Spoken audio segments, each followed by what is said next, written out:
할렐루야. 오늘은 우리 교회 절기 중에 사순절 기간이고 사순절 마지막 주간이 됐습니다. 이 마지막 주간은 종려주일 이렇게 말하죠. 또는 고난, 이번 주간을, 돌아오는 주간을 고난 주간 이렇게 말합니다. 한 일주일 동안을 고난 주간이라 그러죠. 이 종려주일은 예수님께서 나귀 타고 예루살렘의 성에 입성하시던 그날입니다. 이제 주일날 오늘 입성하시죠. 입성하시고 한 주간 동안에 여러 가지 일들이 쭉 있습니다. 예수님이 금요일 날 십자가에 달리시죠. 십자가에 달리시고 그리고 다음 주일 날 부활하십니다. 오늘의 일들, 이 고난 주간에 있었던 일들 중에 몇 가지 일들을 우리가 기억하고자 합니다. 예수님이 예루살렘 성에 이렇게 나귀 타고 입성하실 때 제자들을 비롯해서 많은 사람들이 옷을 벗어서 길에 깔고 나귀에 깔고 그러면서 예수님의 오심을 환영했습니다. 많은 사람들도 종려나무가지를 꺾어가지고 예수님을 환영하면서 말했어요. 호산나, 우리의 힘으로 오시는 예수, 그 높은 곳에서 그에게 영광이로다. 아주 그냥 환영을 해서 많이 불렀습니다. 그때 호산나라고 불러서 호산나, 우리를 구원하소서, 그런 뜻이, 우리를 구원하소서. 종려나무까지, 이 종려나무는 아주 키가 20m 되게 이렇게 크는 겁니다. 여기서 이 천장보다 더 높죠. 훨씬 높습니다. 높은 큰 나무, 아름답게 자라는 나무였어요. 이 종려주일 마지막 이 주일에 많은 사람들이 환영하면서 막 예수님을 막 환영해요. 오늘 우리도 이런 날을 보면서 우리도 주님을 환영하자 하는 거예요. 환영하자. 오늘 우리를 주님을 환영하고 주님을 우리 가운데 모셔드리고 이런 거지. 주님이 말씀하셨어요. 사람들이 너희를 영접하면 나를 영접하는 것이요, 나를 영접하면 나를 보내신 아버지를 영접하는 것이요, 너희가 선지자의 이름으로 대접하면 너희가 선지자의 대접을 받을 것이고, 너희가 의인의 면류관, 의인으로 이름으로 대접하면 너희가 의의 면류관의 상을 받을 것이라 주님 말씀해 주셨어요. 그러니까 우리는 영접해요. 주님을 모셔요. 누구를 영접하느냐에 따라서 그 사람의 인격이 달라집니다. 어떤 사람과 내가 어울리느냐에 따라서 우리의 생활의 모습이, 인격이 달라집니다. 그러니까 우리 주변의 사람들을 잘 만나야지요. 우리가 도둑을 맞이해서 도둑하고 같이 잘 지내면 결국에 도둑으로 같이 가지. 우리가 깡패를 잘 만나가지고 깡패하고 그렇게 살아지려면 깡패같이 되어버리지. 사기꾼 만나가지고 늘 그래서 거기에 물들면 사기꾼같이 되어버리지.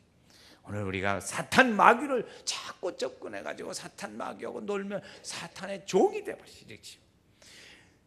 예수님이 사람들을, 집에 많은 사람들을 만났습니다. 바리새인과 서기관들이 이미 저 사람들은 죄인이다 하고 낙오를 찍어서 환영하지 않는 그 사람들, 세리라든지 창기라든지 목자라든지 이런 사창케 여기는 사람들을 그들은 여기는데, 예수님이 오셔서 그 사람들을 만났습니다. 그 사람들을 만나서 집에도 들어가고 같이 음식도 먹고 그랬어요. 그랬더니 그들이 하는 말이, 야, 선생님 그게 뭐냐고 그렇게 했습니다. 그러나 그 예수를 만난 사람들은 구원을 받았습니다. 할렐루야. 구원받았어요. 예수 만난 사람들. 그러니까 오늘 우리도 예수를 영접하고 그 예수를 우리 가운데 모시게 될 때 하나님의 은혜와 축복이 함께 하실 줄로 믿습니다. 오늘 이 종려주일에 우리가 예수님을 다시 한번 우리 속에 확인하고 그분을 우리 중심에 모시고 함으로 하나님의 자녀가 되는 이 권세를 새롭게 다지는 은혜의 시간이 되시기를 주의 이름으로 축원합니다. 한번 같이, 예수님은 나의 구세주이십니다. 나는 하나님의 자녀입니다. 유아실에 계신 분들도 애기본이라고 다시 한번 해. 저 유아실 분들을 위해서 다시. 자, 나는 예수님을 영접합니다. 나는 하나님의 자녀입니다. 믿습니까? 이를 환영하는 무리들에게 그렇게 영접했듯이 우리도 이 예수를 오늘 우리가 영접할 때 하나님의 귀한 은혜의 축복이 함께 하실 줄로 믿습니다. 거기 보면 오늘 우리가 이 고난주간 중에 있었던 몇 가지의 사람들, 사건과 사람들을 오늘 우리가 살펴보면서 그 하나님의 은혜를 나누고자 합니다. 오늘 보면 제일 첫 번째 사람이 보면 예루살렘 성에 입성하실 때 예수님이 타고 가시도록 나귀를 제공한 사람의 이야기입니다. 나귀를 제공한 사람의 이야기. 보통 우리가 전쟁을 해서 돌아올 때는 되게 말을 타고 돌아오지요. 백말 타고 뭐 왕자같이 이렇게 합니다. 그런데 그 예수님은 말을 탄 게 아니고 평화를 상징하는 나귀를 타고 예루살렘 성에 입성하셨습니다. 그때 물론 나귀는 교통수단으로 사용하기도 했어요. 지금도 농촌에서는 이게 교통의 수단으로 사용하기도 한다는 것이죠. 예수님은 그때 나귀를 타시면서 베다니에 있는 사람에게 그쪽으로 사람을 보내면서 야, 그 동네에 가보거라. 그러면 그 동네 입구에 나귀가 매여 있을 텐데 그 나귀를 가져오라. 만약에 누가 왜 끌어가냐고 하는 사람이 있거든 주가 쓰시겠다고 하거라. 그렇게 말을 일러서 보냈습니다. 그랬더니 그 사람들이 실제로 가보니까 나귀가 있어요. 그래서 나귀를 끌고 왔어요. 끌으려고 하니까 왜 끌어갑니까? 물었어요. 주가 쓰시겠다면 어서 가져가시죠. 이 얘기를 했습니다. 3절 말씀에 보면 우리 한번 같이 읽어요. 3절 말씀. 만일 시작. 만일 누가 무슨 말을 하거든 쓰게 쓰시. 거기 말씀에 보면 그리하면 즉시 보내라. 즉시 보내라. 그런 이야기를 하고 있습니다. 그러니까 주님의 필요로 하신다는 말씀에 대하여 순응했다는 것을 알 수 있습니다. 무명의 한 사람, 아주 이름도 없고 무명의 성경에 이름도 안 나오는 그 사람, 마치 예수님과 미리 약속을 다 해놓은 것처럼 어디까지 제공했습니다. 서슴지 않고 아무 대답도 없이 아무 말도 없이 그랬습니다. 동네 많은 사람들은 종려나무 가지를 가지고 길에 펴고 뒤따르면서 예수님을 호산나 다윗의 자손이여 찬송하리로다라고 외치면서 했습니다. 그렇죠. 주님이 원하시고 필요로 하실 때 그런 일을 했어요. 그럼 마지막에 그렇게 하시면서도 또 주님이 말이죠. 주님이 우리를 위해서 목숨까지 마지막에 주셨어요. 우리를 위해서, 주님은 우리를 위해서 이런 것까지 다 주세요. 자, 나귀를 제공한 사람, 또 그에게 예수님을 환영한 사람, 그 환영을 받으신 그 몸을 다 가지고 우리를 위해서 십자가에 죽으셨어요. 그러면 그분들 다 가지고 온 거나 마찬가지지. 다 가지고 와서 우리를 위해서 주셨어요. 나는 사람들이 다 그렇게 예수님을 향해서 주었다고 한다면 나는 주를 위해서 줄 수 있는 것이 무엇이 있을까? 내 마음과 정성이지. 우리가 사람을 사랑하는데 좋은 마음, 고마운 마음, 사랑하는 마음을 가진 사람이 있다면 우리가 다 주는데 주고도 더 주고 싶어요. 주고도 즐거워요. 그러나 주님의 은혜와 사랑을 깨닫지 못하고 있는 사람이 있다면 주님이 오신 이 일들에 대하여 아무런 느낌이 없을 것입니다. 그냥 사람들이 그렇다니까 그렇고 그냥 잔소리 부른다니까 부르고 그런 거지. 그러나 오늘 주님은 그래도 오늘도 우리에게 찾아오셔서 우리 마음 가운데 오시고 우리의 가정에 오시고 우리 교회에 오시는 줄로 믿습니다. 그래서 그분을 우리의 마음을 뜻을 다하여 마음과 뜻을 다하여 정성을 다하여 그분을 환영하는 거예요. 주님의 오심을 환영합니다. 한번 같이 시작. 주님의 오심을 환영합니다. 예수로 나의 구주 삼고 성령과 피로써 거듭나니 이 세상에서 내 영혼이 하늘의 영광 보리로다. 할렐루야. 또 하나의 사람이 있습니다. 예수님이 이제 가정에 들어가셨습니다. 문둥이 시몬의 집에 들어가셨어요. 그래서 거기서 식사를 하십니다. 식사를 하는 중에 한 여인이 와가지고 가장 비싼 한 1년 정도 이제 품싸게 되는 그런 비싼 향유를 가지고 그 예수님의 머리에 부었어요. 그때 예수님 하신 말씀, 나를 장사를 위하여 준비해서 이렇게 한다. 그리고 예수님 말씀하셨지요. 예수님은 하시면서 그 다음에 하신 말씀이 있습니다. 온천에 어디서든지 복음이 전파되는 곳에서는 이 사람에 대하여 말을 하고 기억하게 될 것이다 그랬어요. 그리고 오늘도 기억하잖아요. 오늘도 이 시간에 주님이 그를 기뻐했어요. 우리는 고난을 맞으면서 이 복음이 전파되는 곳에 정말 주님이 기억하실 만한, 내가 주님 앞에 드릴 기억될 만한 일이 무엇이 있을까? 오늘 한번 생각해 보게 됩니다. 주님이 기억하실 만한 일을 내가 무엇 드리면 좋겠어요? 한번 물어봐요. 목소리를 다해서 물어봐요. 하나님 앞에 내가 가진 가장 귀한 옥합을 깨트린 여인처럼 이 내 믿음에 내가 큰 일은 못한다 할지라도 주님의 고난에 이 주간에 한 가지 두 가지 할 수 있는 일은 하나 있을 거란 말이에요. 그건 뭐냐면 안 먹는 것은 할 수 있잖아요. 안 먹는 것은 할 수 있을 거예요. 금식 한 끼 아니면 두 끼. 여러분 이 사순절에 우리 한번 금식해보자 했는데 아직도 못한 사람은 이번 주간에 한 끼나지 두 끼 할 수 있을 거예요. 왜? 주님이 그렇게 다 했다면 그거 한 번에 못 들 수 있겠냔 말이에요. 그렇게 다 주시는데 얼마나 더 줬으면 좋겠어요. 목숨까지 줬는데 그 이상 뭘 더 줘요. 그분을 위해서 내가 할 수 있는 걸 한 가지 할 때 내가 할 수 있는 것은 그렇지 한 가지 한 끼 아니면 두 끼라도 한번 금식해보고 하나님 금식미를 주님 앞에 드립니다.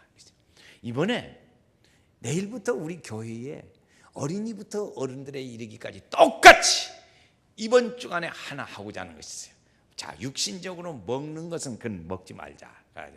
한두 끼 좀 금식하자. 그러고 두 번째는요.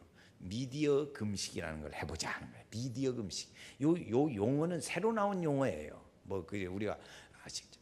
이 TV, 컴퓨터 오라, PC방 뭐 이런 거 하지 말고 연속 그거 보지 말고 그러지 말자. 그게 참아보자는 거예요. 그럼 참아보자. 일주일 동안. 그 동안에 하는 거 다 하지 마. 그러니까 그런 거 보지 말고 한번 그래서 그것을 보지 말자. 그걸 금식이라고 표현했어요. 밥을 금식하고 미디어 금식을 한번 해보자. 그럼 여자분들은 걱정일 거예요. 큰일 났네. 김순인의 엄마가 어떻게 될까? 연습극 못 봐서 어떻게 할까? 그 어떻게 됐는지 모르는데 궁금한지 이거 보지 말라 해가지고 한번 해보시기 바래요. 우리 주일학생도 해보려고 그래요. 그래서 주일학생들도 뭘 하냐면 여러분 자녀들에게 그거 해주세요. 자녀들에게 뭐냐 미디어 금식했으면 그걸로 끝나지 말고 그것을 감사함으로 하나님 앞에 감사 예물을 드리라고 그래라. 그래 가르치라고 했어요. 그러니까 어린이들이 돈이 없으니까 부모한테 타든지 어떠든지 2,000원, 3,000원 하든지 그렇게 하라.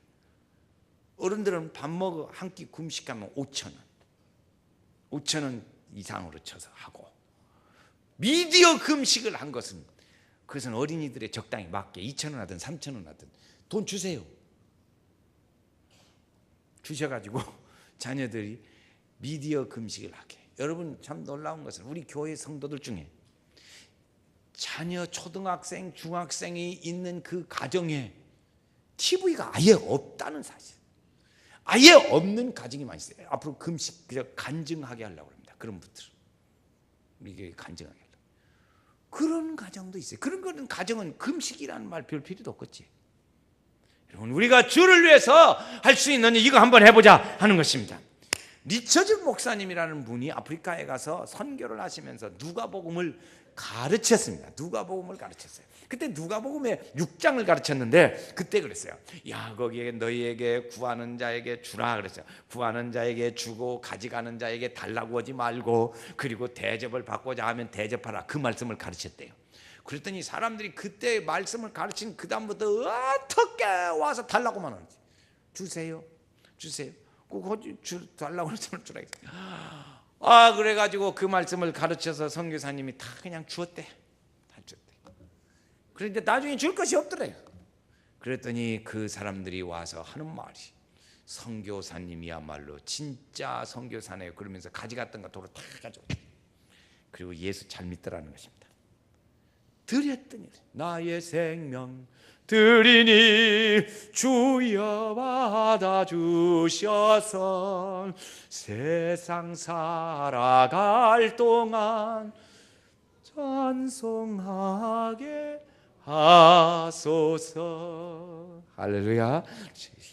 향유를 드린 여인이 있어요. 두 번째, 세 번째 사람이 있습니다. 그것은 예수님의 마지막 성찬 예식을 준비해 준 여인이 있습니다. 예수님은 감람산에 이르자 사람 제자들을 시켜서 말했습니다. 야 너희는 성내로 가거라. 그러면 거기에 물동이를 이고 가는 여인을 만날 텐데 그 여인을 따라가거라. 그래서 그 여인이 따라가서 그 집에 들어가면 주인에게 말해라. 주님의 이 음식, 유월절 음식을 준비할 집이 어디 있느냐. 방을 달아.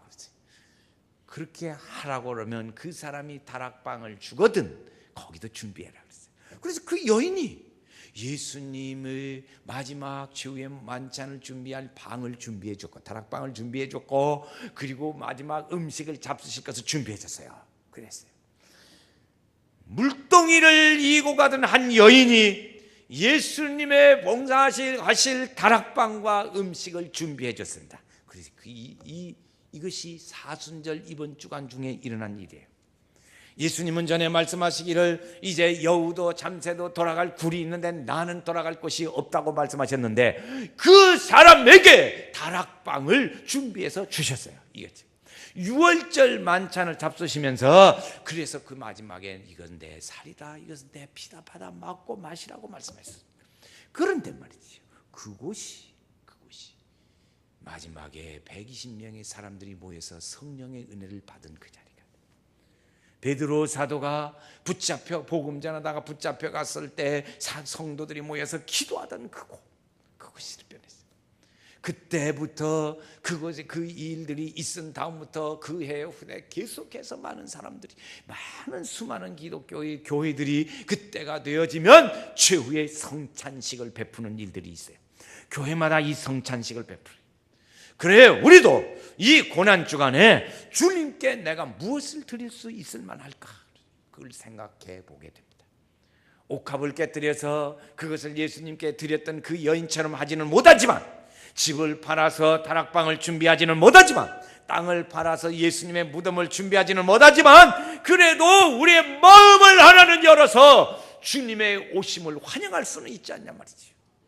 주님의 오심을 환영합니다. 한번 같이 주님의 오심을 환영합니다. 우리 가정의 오심을 환영합니다. 우리 교회의 오심을 환영합니다. 그렇지. 종의 몸에 지닌 것도 아낌없이 드리리라. 할렐루야. 세 사람을 볼 수 있어요. 또 하나 볼 수 있습니다. 그 뭐냐면 예수님의 이번 주간에 있었던 일들 중에 기도하시는 예수님의 모습을 볼 수 있어요. 예수님이 겟세마네 동산에서 기도했습니다. 그의 이름들은 기름을 짜는 틀이라 하는 의미가 있어요. 기름 짜는 틀. 예수님께서 진액을 다해서 기도하셨어요. 에덴 동산에서 할 때마다 그 기도를 생각할 때마다 우리는 은혜를 받습니다. 예수님께서 최후의 만찬을 제자들과 함께 하시고 그리고 동산으로 올라가셨어요. 그때 올라갈 때 베드로와 야고보와 요한을 데리고 가셨다가 거기서 안쪽에 떨어져서 기도하셨어요. 예수님의 기도하시는 그 열정이 얼마나 했던지 떨리는 땀이 핏방울 같이 것처럼 느껴졌더라 그랬어요. 예수님이 그때 기도하는 내용은 뭐였어요? 아버지의 뜻을 찾는 기도를 했습니다. 아버지, 내 뜻대로 마옵시고 아버지의 뜻대로 하옵소서. 아버지의 뜻대로. 아버지의 뜻은 뭐였어요? 아버지의 뜻이 뭐냐? 예수님을 보내서 마지막에 모든 인류의 죄를 지시고 십자가에 죽으시고 하시는. 그래서 이사야서 53장에 보면 담당시키셨다 그랬어요. 예수님에게 그 일을 담당시켜 마지막에 지고 가게 했습니다. 그것이죠. 예수님 마지막에 인류의 죄를, 모든 죄를 지고 가시고 인류를 구원하기 위하여 지고 가신 이 일, 오늘 우리는 그 일을 생각하면 그 앞에 머리를 숙이게 됩니다. 오늘 우리는 마지막 주간에 보면서 그 일들을 보면서 주님의 십자가에 이루신 그 일들을 음성으로 오늘 우리에게 들리게 되었습니다. 사람들은 예수님을 환영하고 그렇게 환영했지만 일주일도 못 가가지고 예수님을 십자가에 못 박으라고 했습니다. 오늘 우리 이 시간에 우리도 함께 주님을 영접하고 가면서 그냥 나갈 때는 이제 영접했잖아요. 뭘 또 하라고 그러세요? 그러나 주님이 우리에게 말씀하세요. 네가 나를 위해서 좀 뭐 좀 해봐라. 뭐 좀 해봐라. 내가 할 수 있는 일이 무엇일까? 사도 바울은 우리에게 말씀해 주는 게 뭐냐면, 나는 주님의 이 일을 무언가를 하고 싶은데, 그래서 그 일을 내 마음에 새기고 따라가는데 예수 그리스도의 흔적을 내 몸에 지녔다고 이렇게 말했습니다. 내 몸에 지녔다. 주님이 우리를 위해서 구원하시고 고난당하신 그 일을 기억하면서 가슴을 믿어요. 그저 그냥 예수님이 십자가에 달리시고 그러셨다니까요. 그저 그렇겠지. 찬송 부르니까 부르고, 기도하라니까 기도하고, 말씀하시니까 듣고 그러지. 그게 그러지 말고 내가 정말 나에게 그 십자가 예수님의 죽으심이 나하고 무슨 관계가 있을까? 정말 그 은혜의 일들을 생각하면 주님의 고난당하시는 일들이 내 마음속에 와닿고 감동과 은혜로 함께 하시고, 그 일을 생각하면 내 마음이 찡한 마음이 들고, 그 일을 생각하면 내 마음에 주를 향한 믿음의 일들로 무엇을 갈까 하는 그런 생각과 결심이 다시 한번 우리 속에 서게 됩니다. 주의 보혈로 인해서 내가 죽어야 할 내가 죽지 않았고, 그 주님의 은혜를 내 속에 간직하는 쪽에 됐어요. 예수님의 그 모습이 내 속에서 조금이라도, 어디 조금이라도 좀 그 뭐 좀 닮아가는 모습이라도, 주님의 모습을 좀 흔적이라도 지니게. 우리는 그래서 금식도 하고 미디어 금식이라는 새로운 용어를 붙여가면서 이름도 해보고 그 일을 해보자는 거야. 해보자. 근데 주님의 은혜의 일들을 따라서 나아가는 은혜의 삶을 우리도 한번 살아보자는 거죠. 주님과 함께 가는 은혜의 축복을 한댔어. 은혜가 있기를 주의 이름으로 축원합니다.